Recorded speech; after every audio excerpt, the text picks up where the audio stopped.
नमस्कार दोस्तों, मैं मनीष कुमार आपका बहुत बहुत स्वागत करता हूं आपके अपने YouTube channel Manish study point से।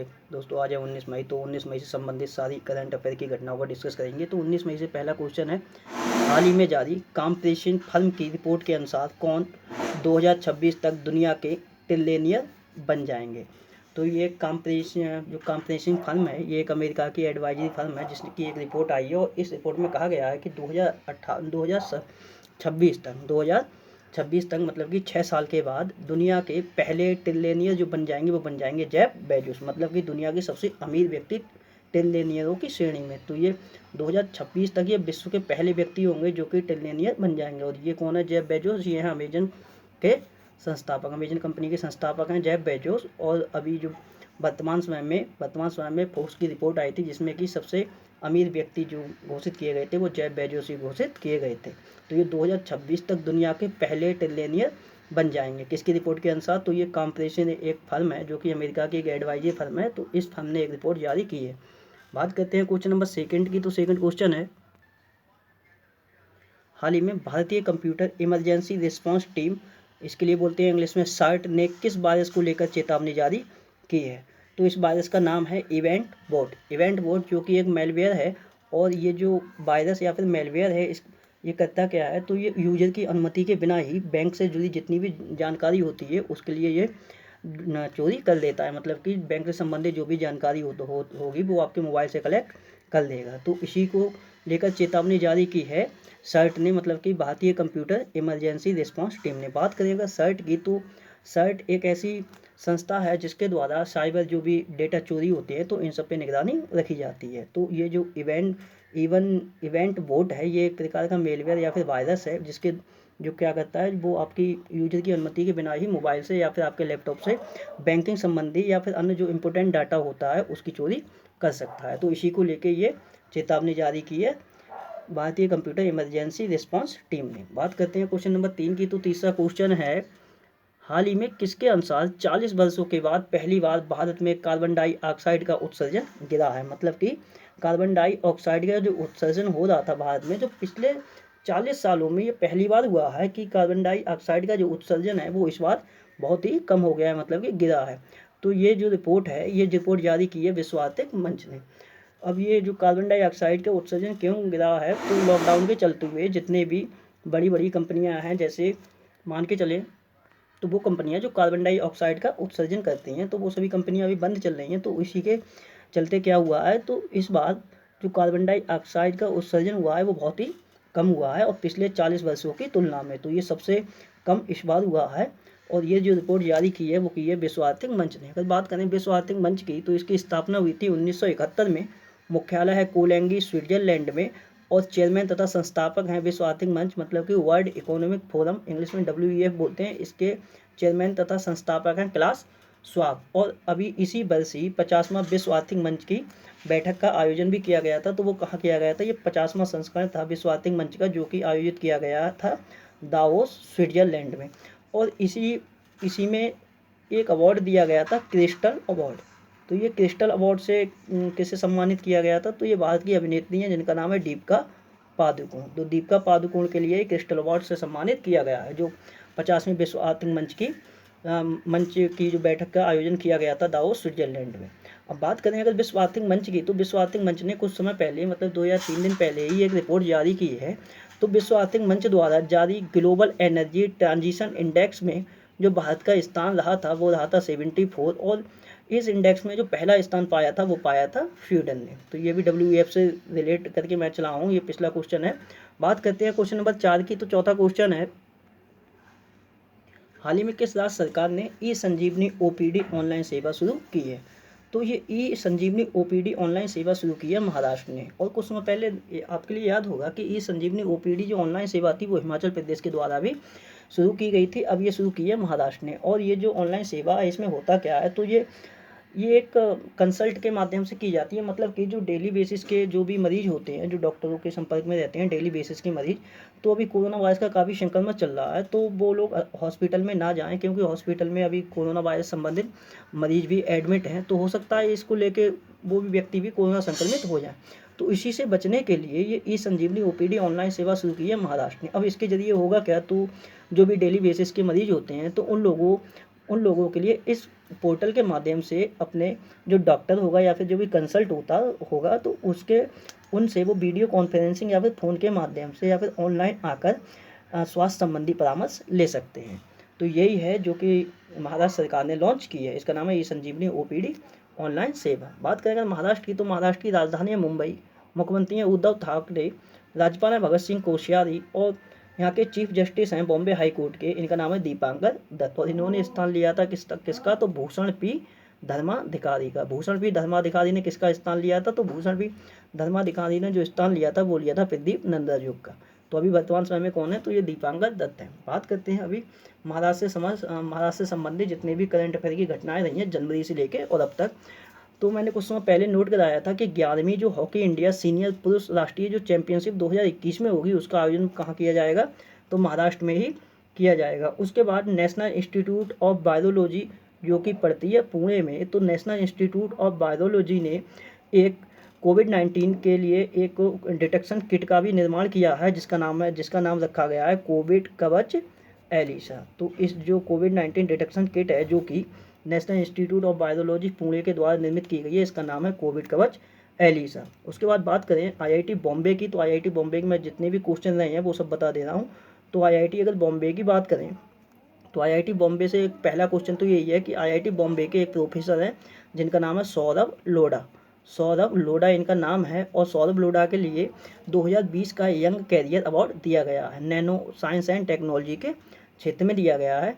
उसके बाद बात करते हैं आईआईटी बॉम्बे से ही, तो आईआईटी बॉम्बे ने ही कुछ समय पहले एक रूहदार नामक वेंटिलेटर का भी विकास किया था। रूहदार, इस वेंटिलेटर का नाम था रूहदार।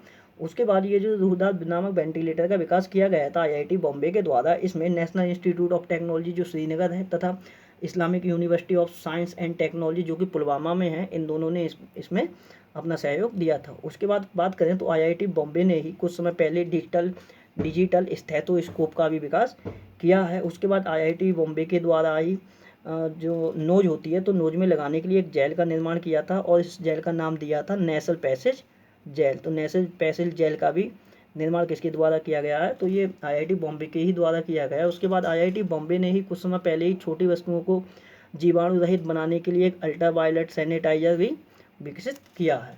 अब बात करते हैं कुछ अन्य पॉइंटों से महाराष्ट्र से।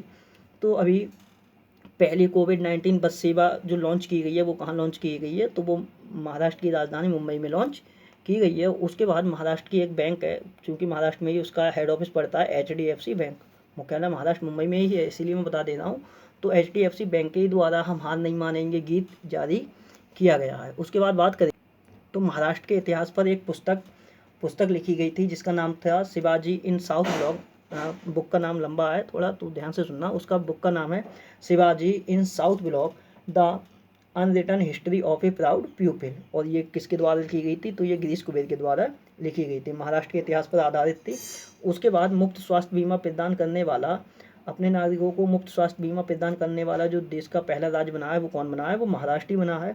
उसके बाद बात करें तो defence institute of advance technology, मतलब कि defence institute of advance technology ये पड़ती है आपकी defence institute of advance technology Pune में, ये पुणे में पड़ती है। तो इसके द्वारा ही एक माइक्रोवेव स्टेरलाइजर भी निर्मित किया गया था और उस स्टेरलाइजर का नाम दिया गया था अतुल। क्या नाम दिया गया था, अतुल। और ये अतुल करेगा क्या, जो स्टेरलाइजर बनाया है तो ये नॉन मेटालिक वस्तुओं को सैनिटाइज कर सकता है। उसके बाद बात करें तो पुणे नगर निगम के द्वारा होम क्वारंटाइन जो लोग किए गए थे उनकी निगरानी के लिए एक संयम ऐप भी विकसित किया गया था, ये पुणे नगर निगम ने किया था, संयम नाम से ऐप।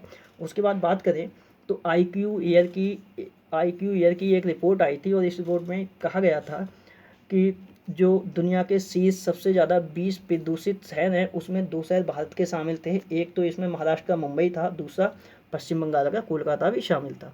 उसके बाद DRDO द्वारा जो लोगों को सैनिटाइज करने के लिए एक पर्सनल सैनिटाइजेशन एनक्लोजर जो कक्ष का विकास किया गया है वो DRDO ने किया है। और ये कक्ष कहाँ स्थापित किया गया है, तो ये कक्ष स्थापित किया गया है महाराष्ट्र में। उसके बाद ही कोविड-19 संगरोध पर नज़र रखने के लिए क्वारंटाइन नामक ऐप भी विकसित किया था किसने, तो IIT बॉम्बे के ही द्वारा विकसित किया गया था। जो नागपुर है महाराष्ट्र में पड़ता है, तो नागपुर नगर निगम के द्वारा कोरोना वायरस के लिए कोविड-19 ऐप का भी निर्माण किया गया था। उसके बाद बात करें तो पुणे की एक प्राइवेट लिमिटेड कंपनी है जिसका नाम है My Lab Discovery Solution Private Limited. केवल माई लैब ही याद कर लेना। तो My Lab Discovery Solution Private Limited Pune ने अभी जो कोविड-19 की जांच के लिए एक डायग्नोस्टिक किट का निर्माण किया था और इस किट का नाम दिया था माई लैब पैथो डिटेक्ट कोविड-19 क्वालिटेटिव पीसीआर किट। ये तो बहुत लंबा नाम है बट कहते हैं इतना नाम याद कर लेना, माई लैब पैथो डिटेक्ट। तो ये किसने निर्मित किया था? तो ये माई लैब पैथोलॉजी ने, जो कि कहाँ की है, ये है पुणे महाराष्ट्र की। उसके बाद बात करें तो जो भारत का पहला कोविड-19 समर्पित अस्पताल जो स्थापित किया गया है वो मुंबई में स्थापित किया गया है। सेवन हिल्स जो हॉस्पिटल है उसमें स्थापित किया गया है। और किसके द्वारा स्थापित किया गया है? तो रिलायंस ग्रुप के द्वारा स्थापित किया गया।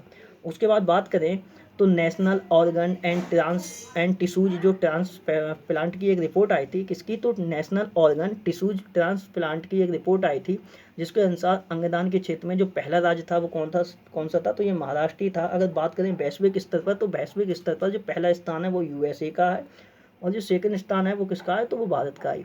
उसके बाद रोपैक्स यात्री नौका सेवा की शुरुआत भी कहाँ से की गई है? तो महाराष्ट्र में की गई है।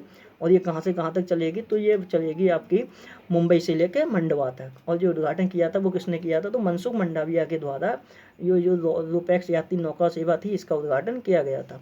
उसके बाद मुंबई जो सेंट्रल टर्मिनल है, उस मुंबई सेंट्रल टर्मिनल जो रेलवे स्टेशन है उसका नाम बदलकर अब जगन्नाथ शंकर सेठ के नाम पर रखा गया है। उसके बाद महाराष्ट्र सरकार ने कुछ समय पहले ही जो ऑटो रिक्शा चालक थे उनके लिए हैप्पी आवर नामक एक पहल चलाई थी, हैप्पी आवर। और ये क्या था? तो 12 से लेके दोपहर 12 से लेके शाम 4 बजे तक ऑटो रिक्शा का जो किराया था उसमें छूट प्रदान की गई थी कस्टमरों के लिए। कितनी छूट थी? तो वो 15% थी, किराए में 15% की छूट। उसके बाद बात करें तो औरंगाबाद जो हवाई अड्डा है, औरंगाबाद महाराष्ट्र में पड़ता है, तो औरंगाबाद हवाई अड्डा का नाम बदलकर छत्रपति संभाजी महाराज के नाम पर रखा गया है। उसके बाद 108वीं जो भारतीय विज्ञान कांग्रेस होगा जनवरी 2021 में होगा, इसका आयोजन वो कहाँ होगा? तो महाराष्ट्र के पुणे में इसका आयोजन किया जाएगा। बात करें अगर 107वीं भारतीय विज्ञान कांग्रेस की मेजबानी कहाँ की गई थी? तो वो मेजबानी की थी बेंगलुरु महाराष्ट्र के द्वारा। उसके बाद दिव्यांगजनों के लिए एक कृत्रिम अंग वितरण शिविर का उद्घाटन कहाँ किया गया था? तो नागपुर महाराष्ट्र में किया गया था। और जो भारत के सुप्रीम कोर्ट के मुख्य न्यायाधीश हैं शरद अरविंद बोबड़े, इनके द्वारा किया गया था। उसके बाद लीबा मिस डीवा जो यूनिवर्स प्रतियोगिता हुई थी इस वर्ष 2020 में, ये एक सौंदर्य प्रतियोगिता थी। आयोजन कहाँ हुआ था? तो मुंबई में हुआ था। और इसका जो खिताब जीता था वो किसने जीता था? तो खिताब जीता था मैंगलुरु की एडलिन कैस्टेलिनो ने। किसकी? तो मैंगलुरु कर्नाटक की एडलिन कैस्टेलिनो के द्वारा ये खिताब जीता गया था। उसके बाद बात करें तो दादा साहेब फाल्के जो इंटरनेशनल फिल्म फेस्टिवल हुआ था 2020 में, उसका आयोजन भी कहाँ किया गया था? तो ये मुंबई में ही आयोजन किया गया था। और Dada Saheb Phalke international film festival 2020 में जो बेस्ट फिल्म रही थी वो सुपर 30 रही थी ऋतिक रोशन की। और जो बेस्ट एक्टर रहे थे इस फेस्टिवल में तो वो रहे थे ऋतिक रोशन ही रहे थे। उसके बाद बेस्ट एक्ट्रेस जो रही थी वो रही थी दिव्यांका त्रिपाठी। और भारत का जो पहला विदेशी पार्क की स्थापना की गई है वो भी मुंबई में ही की गई है। उसके बाद महाराष्ट्र राज्य ने अपने राज्य के जो कर्मचारी हैं उनके लिए सप्ताह में केवल 5 दिन कार्य कराने की घोषणा की है। ये सब आपका कोविड-19 से पहले के क्वेश्चन है। उसके बाद बात करें तो मुंबई से लेकर पुणे तक भारत की पहली सिटी इलेक्ट्रिक बस सेवा की शुरुआत भी की गई थी। कहाँ से कहाँ तक? तो मुंबई से पुणे तक भारत की पहली सिटी इलेक्ट्रिक बस सेवा। उसके बाद मुंबई की 12 वर्षीय एक लड़की हैं जिनका नाम है काम्या कार्तिकेयन। तो काम्या कार्तिकेयन के द्वारा दक्षिण अमेरिका की जो सबसे ऊंची चोटी है माउंट एकांगुआ, तो माउंट एकांगुआ पर सफलतापूर्वक चढ़ाई भी इन्होंने पूरी की थी। उसके बाद बात करें तो राष्ट्रीय अपराध रिकॉर्ड ब्यूरो की एक रिपोर्ट आई थी जिसमें कि 2018 में जो सबसे ज़्यादा लापता महिलाओं की संख्या दर्ज की गई थी वो महाराष्ट्र में दर्ज की गई थी। और सर्वाधिक लापता जो बच्चों की संख्या दर्ज की गई थी वो मध्य प्रदेश में दर्ज की गई थी। और महाराष्ट्र के बदावन में देश का एक नया बंदरगाह बनाने की भी मंजूरी मिली है। 21 में काला घोड़ा उत्सव का भी आयोजन महाराष्ट्र की राजधानी मुंबई में ही किया गया था। उसके बाद टेप वाटर रैंकिंग में जो पहला स्थान रहा है वो मुंबई शहर का रहा है। उसका सीनियर नेशनल बिलियर्ड चैंपियनशिप 2020 का जो आयोजन किया गया था वो महाराष्ट्र के पुणे में किया गया था, जिसमें जो विजेता रहे थे वो रहे थे पंकज आडवाणी जो कि बिलोंग करते हैं पश्चिम बंगाल से। उसके बाद मुंबई में एक उद्यान तथा चिड़ियाघर है जिसका नाम है वीर माता जीजाबाई भोसले उद्यान तथा चिड़ियाघर। तो इसमें भारत की पहली बाघ थ्रू पक्षी साल का भी उद्घाटन किया गया था। शिव भोज योजना की भी शुरुआत महाराष्ट्र से ही की गई थी। भारत का पहला फ्लोटिंग बास्केटबॉल कोर्ट भी कहाँ है? तो ये महाराष्ट्र के मुंबई में ही है। और भारत में समुद्री संचार की सेवा की शुरुआत भी कहाँ से की गई थी, तो ये मुंबई से ही की गई थी। उसके बाद बात करें तो तीसरे खेलो इंडिया जो यूथ गेम्स हुए थे, कहाँ हुए थे, तो गुवाहाटी असम में हुए थे। और तीसरे खेलो इंडिया यूथ गेम्स में जो सर्वाधिक पदक जीते थे महाराष्ट्र ने जीते थे 256 पदक, जिसमें कि 256 में 78 गोल्ड थे और 77 इसमें सिल्वर थे और 101 ब्रॉन्ज मेडल शामिल थे। उसके बाद क्लास बर्ड बुक्स अवार्ड के जो 17वां संस्करण था उसका आयोजन भी महाराष्ट्र की राजधानी मुंबई में ही किया गया था। और महाराष्ट्र पुलिस द्वारा हेल्थ रन नाम से अंतर्राष्ट्रीय मैराथन के आयोजन की करने की भी घोषणा की गई थी। द पल्स कॉन्क्लेव 2020 का जो 5वां संस्करण था उसका भी आयोजन महाराष्ट्र में ही किया गया था। उसके बाद बात करें तो एडवांटेज महाराष्ट्र एक्सपो 2020 का भी आयोजन कहाँ किया गया था, तो ये औरंगाबाद महाराष्ट्र में किया गया था। भारतीय नौसेना द्वारा पहला महानेवी कनेक्ट 2020 अभियान की जो शुरुआत की गई है वो कहाँ से, महाराष्ट्र की राजधानी मुंबई से ही की गई है। और सबसे इम्पोर्टेंट क्वेश्चन, जो 5वां एशिया प्रशांत ड्रोसोफिला अनुसंधान सम्मेलन था उसका भारत में पहली बार आयोजन किया गया था और इसका आयोजन किया गया था महाराष्ट्र के पुणे शहर में। उसके बाद बात करें साइबर सेफ वुमेन की शुरुआत भी कहाँ से की गई है, तो ये महाराष्ट्र से ही की गई है। और न्याय देने के मामले में 2019 की बात करें तो पहले शीर्ष स्थान पर कौन सा राज्य रहा था, तो ये महाराष्ट्र रहा था। उसके बाद नेशनल फायर सर्विस स्कूल मतलब कि NFSS मतलब कि नेशनल फायर सर्विस स्कूल के नए परिसर का उद्घाटन भी कहाँ किया गया है, तो महाराष्ट्र का नगर पड़ता है नागपुर, वहाँ पर किया गया है और गृह मंत्री अमित शाह के द्वारा।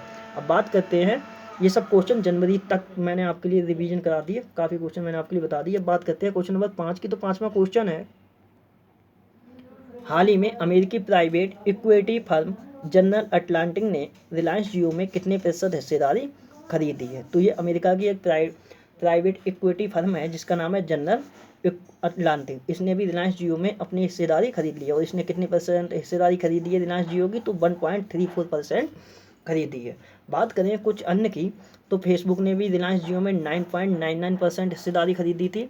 सिल्वर लेक फर्म, ये भी अमेरिका की एक फर्म है, ये भी प्राइवेट फर्म है और इसने कितनी खरीदी थी रिलायंस जियो में, तो 1.15% थी।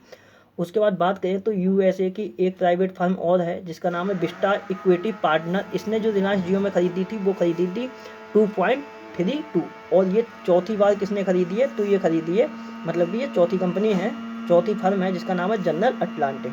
इसने रिलायंस जियो में खरीदी है 1.34%। देखो फेसबुक ने भी खरीदी है रिलायंस जियो में, सिल्वर लेक ने भी खरीदी है और विस्टा ने भी खरीदी है। अब बात करते हैं क्वेश्चन नंबर 6 की, तो छठा क्वेश्चन है, हाल ही में केंद्र सरकार ने रक्षा क्षेत्र में प्रत्यक्ष विदेशी निवेश की सीमा को बढ़ाकर कितना कर दिया है, तो रक्षा क्षेत्र में जो विदेशी निवेश किया जाता था पहले 49% का, वो बढ़ाकर कर दिया है 74%। और ये प्रत्यक्ष विदेशी निवेश होता क्या है, तो जैसे विदेशी जो कंपनियां होती हैं या जो विदेशी लोग होते हैं वो भारत में आकर अपनी शेयर हमारे भारत में या भारत की कंपनी में अपना इन्वेस्ट करते हैं, तो वही कहलाता है प्रत्यक्ष विदेशी निवेश। तो ये पहले था 49% का, अब इसी को बढ़ाकर कर दिया गया है 74% का, और ये केवल रक्षा क्षेत्र में ही है और किसी क्षेत्र में नहीं है। तो रक्षा क्षेत्र में जो पहले प्रत्यक्ष विदेशी निवेश की सीमा थी वो 49% थी, अब वो बढ़ाकर कितनी कर दी गई है, तो वो बढ़ाकर कर दी गई है 74%। बात करते हैं क्वेश्चन नंबर 7 की, तो 7वां क्वेश्चन है, हाल ही में किस राज्य की सरकार ने वृद्ध व्यक्तियों की सुरक्षा के प्रति जागरूकता हेतु मिशन ग्रांड केयर की घोषणा की है, तो ये मिशन ग्रांड केयर चलाया गया है केरल राज्य की सरकार के द्वारा। और ये जो मिशन चलाया गया है इस मिशन का लक्ष्य क्या है, तो जितने भी वृद्ध व्यक्ति होते हैं तो उनकी जो सुरक्षा होती है तो उनकी सुरक्षा को लेकर क्या क्या कदम उठाए जाने चाहिए लोगों के द्वारा, तो इससे संबंधित जितनी भी जागरूकता है वो लोगों तक पहुँचाई जाएगी ताकि वृद्ध जितने भी बुजुर्ग लोग हैं उनकी सुरक्षा की जा सके ऐसे समय पे जबकि पूरा देश बहुत ही कोरोना वायरस से लड़ रहा है। तो यही है जो कि शुरू करने की घोषणा की है केरल ने। अब बात करें केरल की, तो केरल की राजधानी है तिरुवनंतपुरम, मुख्यमंत्री हैं P विजयन, राज्यपाल हैं आरिफ मोहम्मद खान, और केरल का जो हाईकोर्ट है एर्नाकुलम हाईकोर्ट कहाँ पड़ता है, तो केरल का जो हाईकोर्ट है वो तिरुवनंतपुरम में नहीं है, वो है एर्नाकुलम में। तो एर्नाकुलम हाईकोर्ट के मुख्य न्यायाधीश हैं S मानिक कुमार। अब बात करते हैं केरल की, तो केरल ने कुछ समय पहले आयु रक्षा क्लिनिक की भी शुरुआत किसने की थी, तो आयु रक्षा क्लिनिक की जो शुरुआत की थी वो किसने की थी, तो वो की थी केरल राज्य ने। उसके बाद बात करें तो अभी ब्लोकना नामक सर्च इंजन का भी निर्माण या फिर सर्च इंजन का विकास या फिर निर्माण किसके द्वारा किया गया है, तो वो ट्रिपल आईटी केरल के द्वारा किया गया है। यहाँ पे IIT नहीं है, यहाँ है ट्रिपल IIT।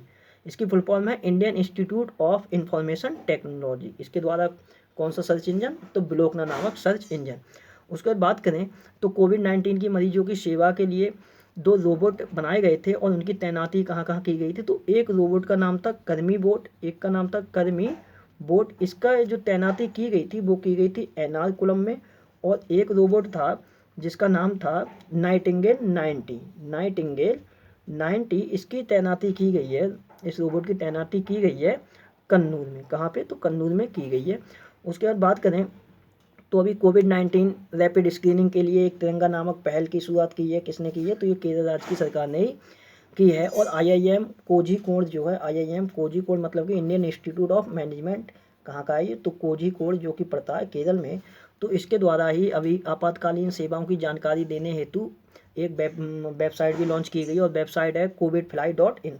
तो covidfly.in नाम से ये वेबसाइट है।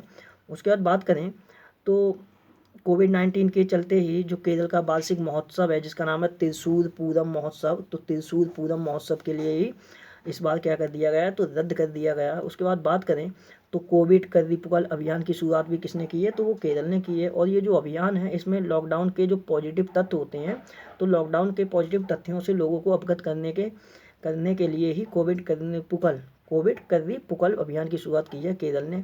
उसके बाद प्लाज्मा थेरेपी की शुरुआत करने वाला देश का पहला राज्य केरल बना था। वॉक इन सैंपल कियोस्क की स्थापना भी कहाँ की गई है? तो ये केरल में ही की गई है। और जियो फेंसिंग ऐप का प्रयोग करने वाला देश का पहला राज्य कौन बना है? तो ये केरल ही बना है। उसके बाद दरवाजा वितरण योजना की शुरुआत भी कहाँ हुई है? तो केरल में ही हुई है। उसके बाद कोविड-19 से लड़ने के लिए चैन तोड़ो अभियान भी किसके द्वारा चलाया गया है? तो ये केरल राज्य के द्वारा ही चलाया गया है। उसके बाद अगर बात करें तो चौथा वैश्विक आयुर्वेद जो महोत्सव हुआ था उसका आयोजन किया गया था 16 मतलब किया नहीं गया है अभी, हालांकि ये अभी प्रस्तावित है। तो ये कहाँ किया जाएगा? तो ये कोच्चि केरल में ही किया जाएगा। और भारत की जो पहली कॉमर्शियल LNG बस सेवा थी वो कहाँ कहाँ चलाई गई थी? तो वो चलाई गई थी केरल में ही लॉन्च की गई थी। उसके बाद केरल का जो हाईकोर्ट है एर्नाकुलम हाईकोर्ट, तो उसके द्वारा स्कूल तथा कॉलेजों में जो हड़तालें होती थी मतलब कि जो स्ट्राइक होती थी तो उन पर प्रतिबंध लगा दिया गया है। मसाला बॉन्ड जारी करने वाला देश का पहला राज्य कौन बना है? तो ये केरल है। और कुछ समय पहले ही ड्रग माफियाओं से निपटने के लिए एक ऐप विकसित किया था। इस ऐप का नाम था योद्धव ऐप। किसने विकसित किया था? तो ये केरल राज्य ने ही विकसित किया था। और केरल देश का पहला ऐसा राज्य भी बना है जो कि CFL तथा फिलामेंट जो बल्ब होते हैं उनकी बिक्री पर प्रतिबंध लगा दिया है केरल ने। हालांकि प्रतिबंध लग चुका है लेकिन ये लागू होगा नवंबर 2020 से। और केरल का एक मंदिर है, बहुत इंपॉर्टेंट मंदिर है जिसका नाम है सबरीमाला मंदिर। और सबरीमाला मंदिर के जो गहनों की सूची तैयार करने के लिए सुप्रीम कोर्ट ने किसके लिए नियुक्त किया है? तो इनका नाम है CN रामचंद्रन नायर। तो CN रामचंद्रन नायर के द्वारा ही केरल के सबरीमाला मंदिर के गहनों की सूची तैयार की जाएगी। उसके बाद बात करें तो भारतीय अंतर्राष्ट्रीय सी फूड शो का आयोजन भी कहाँ किया गया था? तो ये कोच्चि केरल में ही किया गया था। केरल का जो मीडिया अवार्ड था, केरल के मीडिया अवार्ड से सम्मानित कौन हुए थे? इनका नाम था एन राम थे जो कि हिंदू ग्रुप के चेयरमैन हैं। उसके बाद बात करें तो TB free year for every child जो कार्यक्रम था उसकी शुरुआत भी केरल राज्य के ही द्वारा की गई थी। राज्य दक्षता ऊर्जा सूचकांक में जो शीर्ष स्थान रहा है वो किसका रहा है? वो केरल का ही रहा है। हालांकि 3 राज्य हैं उसमें संयुक्त रूप से केरल है, दूसरा हरियाणा है और कर्नाटक 3, मतलब तीनों ये संयुक्त रूप से रहे हैं। उसके बाद इकोनॉमिस्ट इंटेलिजेंस की एक रिपोर्ट आई थी जिसके अनुसार विश्व के जो 10 सबसे अधिक जनसंख्या वृद्धि करने वाले शहर हैं उनमें जो पहला शहर है, मतलब कि सबसे ज़्यादा जनसंख्या वृद्धि करने वाले जो 10 विश्व के शहर हैं उनमें जो पहला उसमें जो शीर्ष स्थान पाया था वो केरल का एक शहर है जिसका नाम है मल्लापुरम। तो ये मल्लापुरम इस रिपोर्ट में शीर्ष स्थान पर था। उसके बाद बात करें तो ग्लोबल इन्वेस्टर जो मीट हुआ था जिसका नाम था एस्कैंड, तो इसका आयोजन भी कहाँ किया गया था? तो केरल में ही किया गया था। और सौर ऊर्जा से संचालित होने वाला विश्व का पहला एयरपोर्ट कौन सा है? तो वो कोचीन एयरपोर्ट ही है। पहला वुमेन्स ट्रेड सेंटर की स्थापना कहाँ की गई है? तो केरल का एक शहर है कोझिकोड जहाँ पे इंडियन इंस्टीट्यूट ऑफ मैनेजमेंट स्थापित है, तो वहाँ पे की गई है। उसके बाद भारत का पहला स्पेस टेक पार्क की भी स्थापना कहाँ की गई है? तो केरल की राजधानी तिरुवनंतपुरम में ही की गई है। सीनियर राष्ट्रीय वॉलीबॉल जो चैंपियनशिप हुई थी भुवनेश्वर में उसमें जो महिला विजेता टीम रही थी वो रही थी केरल की और पुरुष जो विजेता टीम रही थी वो रही थी तमिलनाडु की। उसके बाद नागरिक संशोधन अधिनियम के खिलाफ विधानसभा में प्रस्ताव पारित करने वाला देश का पहला राज्य कौन है? तो ये केरल ही है। 27वां राष्ट्रीय बाल विज्ञान कांग्रेस का आयोजन भी कहाँ किया गया था, तो ये तिरुवनंतपुरम में किया गया था। उस पर 80वां जो भारतीय इतिहास कांग्रेस था उसका आयोजन किया गया था कन्नूर में। कहाँ पे? कन्नूर में किया गया है, जहाँ पे नाइटिंगेल 90 नाम के रोबोट की तैनाती की गई है। अब बात करते हैं क्वेश्चन नंबर 8 की। तो 8वां क्वेश्चन है, हाल ही में एनिमेटेड इमेज बनाने वाली jiffy.com वेबसाइट का अधिग्रहण किसने किया है? तो ये एनिमेटेड इमेज बनाती है जिसके लिए जिफी बोलते हैं, या फिर jiffy.com वेबसाइट बोलते हो, या फिर जिफी कंपनी बोलते हो। तो इस वेबसाइट या फिर कंपनी का जो अधिग्रहण किया है वो किया है फेसबुक कंपनी ने। किसने किया है? तो फेसबुक ने किया है। तो इससे क्या होता है, तो ये एनिमेटेड इमेज बनाती है जिफी, और इसका अधिग्रहण कर दिया गया है फेसबुक के द्वारा। बात करें अगर फेसबुक की, तो फेसबुक की स्थापना हुई थी 2004 में, मुख्यालय है कैलिफोर्निया में। और फेसबुक के संस्थापक और अभी वर्तमान समय में सीईओ कौन है? तो ये है मार्क जुकरबर्ग। अगर बात करें फेसबुक से ही, तो फेसबुक ने अभी कल ही मैंने आपके लिए नोट कराया था कि हेटफुल मीम्स पहचानने के लिए हेटफुल मीम्स नामक एक ऑनलाइन प्रतियोगिता का आयोजन कौन करेगा? तो ये फेसबुक ही करेगा। उसके बाद बात करें तो फेसबुक के द्वारा ही बांग्लादेश में third party fact check system की शुरुआत भी की गई है। और ये जो सिस्टम है इसके माध्यम से क्या होगा, तो इसके माध्यम से जो फर्जी खबरों का जो प्रसार होता है तो उसको रोकने के लिए किया गया है। उसके बाद बात करें तो फेसबुक ने पंजाब राज्य की जो सरकार है उसके साथ मिलकर एक चैटबॉट का भी विकास किया था। उसके बाद बात करें तो रिलायंस जियो में 9.99% की हिस्सेदारी भी खरीदी है। किसने? तो ये फेसबुक ने ही खरीदी है। बात करते हैं क्वेश्चन नंबर 9 की। तो 9वां क्वेश्चन है, हाल ही में राष्ट्रपति रामनाथ कोविंद ने कोविड-19 के कारण अपने वेतन में से कितने प्रतिशत कटौती करने की घोषणा की है? तो राष्ट्रपति रामनाथ कोविंद की जो सैलरी है तो उस सैलरी में से 30% कटौती करने की घोषणा की है। क्योंकि और ये घोषणा क्यों की है? तो जो कोरोना वायरस का प्रकोप अभी चल रहा है तो उससे क्या हुआ है, तो भारत की अर्थव्यवस्था काफ़ी खराब हो गई है। तो कुछ तो भले ही 30% कटने, इन्होंने अपनी सैलरी काटने की घोषणा की है, भले ही 30% से थोड़ा कुछ तो हो ही सकता है। तो इसीलिए ये 30% सैलरी काटने की कटौती करने की घोषणा की है राष्ट्रपति रामनाथ कोविंद ने। अब राष्ट्रपति रामनाथ कोविंद जब तक ये कोरोना वायरस रहेगा तब तक अपने वेतन का कितना लेंगे, तो केवल 70% लेंगे और 30% की कटौती की जाएगी। बात करते हैं क्वेश्चन नंबर 10 की। तो 10वां क्वेश्चन है, आयुष मंत्रालय किस संस्था के साथ मिलकर कोविड-19 के मरीजों के इलाज के लिए 4 आयुष योग पद्धतियों का परीक्षण करेगा? तो ये आयुष मंत्रालय किस संस्था के साथ मिलकर कोविड-19 के मरीजों के लिए 4 आयुष पद्धतियों का परीक्षण करेगा? तो ये संस्था है CSIR, मतलब कि council of scientific and industrial research के साथ मिलकर आयुष मंत्रालय कोरोना वायरस के जो मरीज हैं उनके इलाज के लिए 4 आयुष पद्धतियां हैं उनकी टेस्टिंग करेगा। अब बात करते हैं कि ये 4 आयुष पद्धतियां कौन सी हैं। तो कोविड-19 का इलाज इन पद्धतियों से किया जाएगा। तो इसमें पहली है अश्वगंधा, दूसरी है मुलेठी और तीसरी है गिलोय का हम लोग काफ़ी यूज करते हैं, क्योंकि जब किसी को बुखार हो जाता है तो इसका जो मतलब कि इसको उबाल कर जब पिया जाता है तो उससे बुखार सही हो जाता है। उसके बाद चौथी जो है वो है आयुष 64, इसके लिए बोलते हैं पॉली हर्बल फार्मुलेशन। तो ये 4 आयुष पद्धतियाँ हैं, तो इसी की टेस्टिंग की जाएगी कि ये जो 4 जो पद्धतियाँ हैं इनके माध्यम से कोरोना वायरस का इलाज संभव है या फिर नहीं है। अगर संभव हुआ तो ऐसा बहुत ही बढ़िया होगा। तो ये 4 पद्धतियाँ जो हैं तो इसका जो टेस्टिंग की जाएगी वो की जाएगी आयुष मंत्रालय करेगा CSIR के साथ मिलकर। अब बात करें अगर CSIR की, तो इसकी फुल फॉर्म होती है council of scientific industrial research. स्थापना हुई थी 1942 में। संस्थापक थे शांति स्वरूप भटनागर, जिनके नाम पर भटनागर प्राइज भी दिया जाता है। उसके बाद महानिदेशक हैं वर्तमान समय में शेखर सी मांडे। अगर बात करें CSIR से ही, तो CSIR भी अभी करंट में बहुत चर्चा में रहा है। तो मैं 2-1 पॉइंट बता दे रहा हूँ। तो एक क्वेश्चन बहुत इंपॉर्टेंट है CSIR से कि CSIR ने ही अभी एक नॉन इन्वेंसिव वेंटिलेटर का निर्माण किया है, और इस वेंटिलेटर का जो नाम दिया है वो दिया है स्वस्थ वायु। तो स्वस्थ वायु नाम से एक नॉन इन्वेंसिव वेंटिलेटर का निर्माण किसने किया है? तो इसका निर्माण किया है CSIR के ही द्वारा। बात करते हैं क्वेश्चन नंबर 11 की। तो 11वां क्वेश्चन है, हाल ही में किस देश के कोरोना मरीज में कावासाकी रोग के लक्षण पाए गए हैं? तो ये कावासाकी रोग के लक्षण पाए गए हैं कोरोना मरीजों में, और ये किस देश में पाए गए हैं? तो ये पाए गए हैं इटली देश में। बात करें अगर कावासाकी रोग की, तो ये 5 वर्ष से जो कम उम्र के बच्चे होते हैं उनमें होता है। तो और ये इसके लक्षण क्या हैं? तो इसमें गले में जलन होती है, हाथ पैरों में सूजन आती है, और जो ब्लड का सर्कुलेशन होता है वो भी रुक जाता है, और जिससे कि क्या होती है, तो उससे व्यक्ति की मौत भी हो सकती है।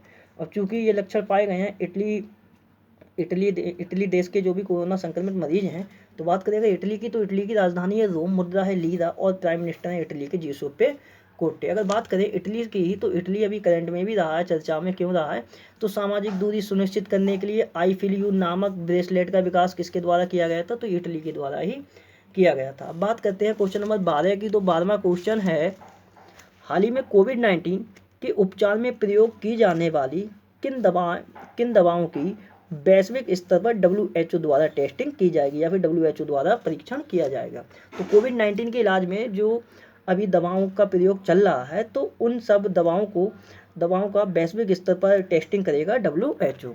और अब बात करते हैं कि जो इलाज चल रहा है, अब वो इनमें कौन कौन सी दवाइयाँ शामिल हैं। तो एक तो शामिल है हाइड्रोक्सीक्लोरोक्वीन, जो कि है मलेरिया की दवाई। दूसरी है रेमडेसिविर, जो कि है एबोला की दवाई। तीसरी है लेपिनाविर रिटोनाविर, ये है एड्स की दवा। उसके बाद चौथी है लेपिनाविर रिटोनाविर के साथ इंटरफेरॉन। तो इन 4 दवाओं के माध्यम से अभी क्या किया जा रहा है, तो कोविड-19 का इलाज किया जा रहा है, क्योंकि हमारे भारत में हाइड्रोक्सीक्लोरोक्वीन के माध्यम से इलाज किया जा रहा है। वहीं अन्य देशों में रेमडेसिविर हो गई, लेपिनाविर रिटोनाविर हो गई, तो इन सब दवाइयों का प्रयोग किया जा रहा है। अब इन सब दवाइयों का वैश्विक स्तर पर जो टेस्टिंग की जाएगी वो करेगा WHO, और ये देखेगा कि ये दवा कितने किफ़ायती साबित हुई है कोरोना वायरस के इलाज में। तो इससे हो सकता है कि WHO वैक्सीन भी बनाई जाए। बात करते हैं क्वेश्चन नंबर 13 की, तो 13वां क्वेश्चन है हाल ही में किस ऑटोमोबाइल कंपनी ने सेवा अभियान की शुरुआत की है।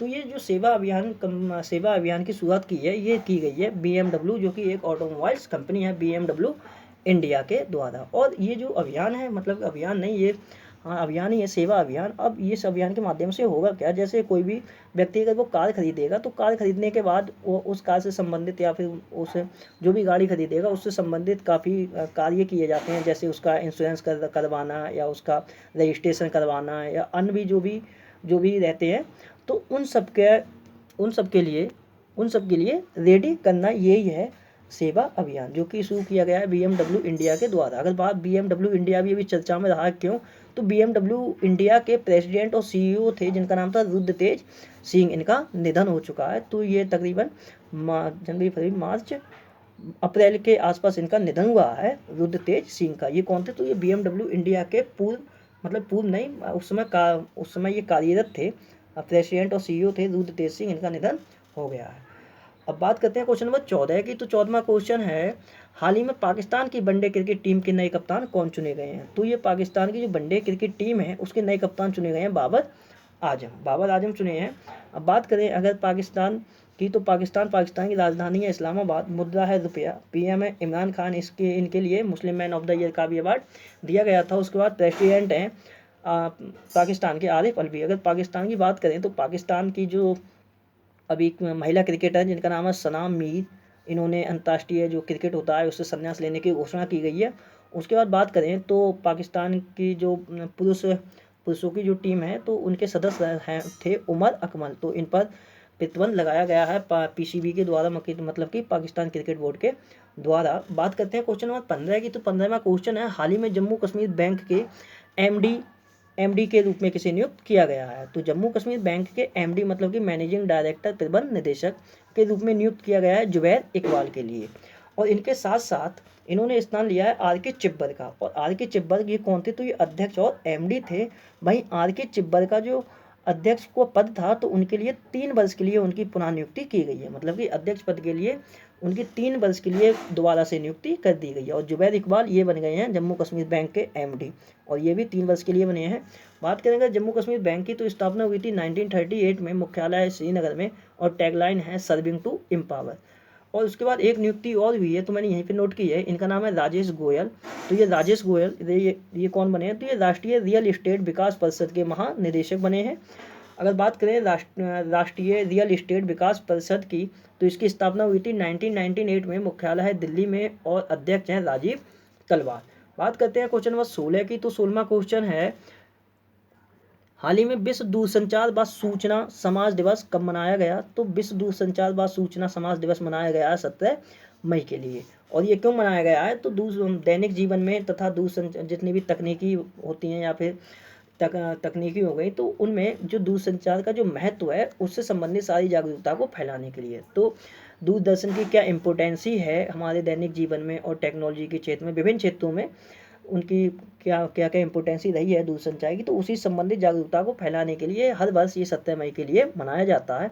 बात करें जो 2020 का जो थीम रहा है वो रहा है connect 2030 ICTS for the sustainable development goal. और 17 मई के लिए एक दिवस और भी मनाया गया है, तो इस दिवस का नाम है शांति में एक साथ रहने का अंतर्राष्ट्रीय दिवस। शांति में एक साथ रहने का अंतर्राष्ट्रीय दिवस।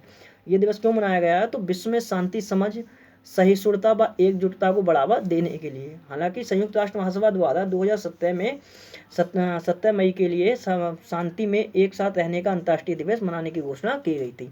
अब बात करते हैं कल जो मैंने आपसे क्वेश्चन पूछे थे उनके आंसर होगी। तो कल आपसे मैंने पहला क्वेश्चन पूछा था मातृ स्मृति योजना किस राज्य द्वारा चलाई गई है, तो ये पश्चिम बंगाल के द्वारा चलाई गई है। एक बार मैं बता दे रहा हूँ ये योजना है क्या।